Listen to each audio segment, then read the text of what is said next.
Mankind has always been drawn to the stars. They hold our past, and they represent our future. Now, a new 6-part series looks skyward through the eyes of the astronomers. I think what astronomy brings to society is the truth. The truth about who we are, what we are, where we came from, and maybe even whether we have company. We'll meet the women and men who are probing the galaxies in search of quasars, gravity waves, and black holes.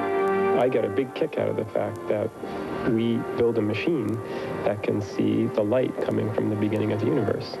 You won't want to miss the spectacular visions of the astronomers.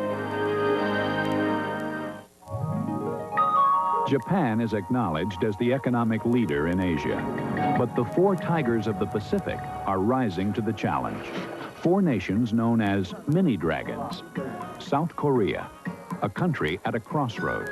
Can it survive the transition to democracy? Taiwan sits on the threshold of the 21st century, if its divided people can unite. Singapore, tiny but flourishing. Is it strong enough to influence the world economy? Hong Kong, the 3rd largest financial center in the world. But in 1997, it reunites with China. In the global marketplace, the mini-dragons are ready to take their share. Once, the world looked like this. Today, it looks like this. From parchment to computer screen, maps are the key to exploration and discovery. But it took more than compasses and graphs to map the world. Sometimes, explorers paid with their lives. Bribery, espionage, international power struggles, a search for gold. All part of our story of discovering the world. Join Patrick Stewart for a surprising look at our quest to find the shape of the world. Then, enter a world where science fiction becomes science fact, where dolphins smile and eagles soar, where men and women unravel the mysteries of the ages. But you can find out an awful lot just looking at tiny little particles under the microscope.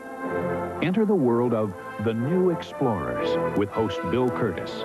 You look at me like you've never seen anything like it before, and I assure you the feeling is mutual. A 20th century medicine man, surgeons healing with light, a microscopic detective testing the Shroud of Turin.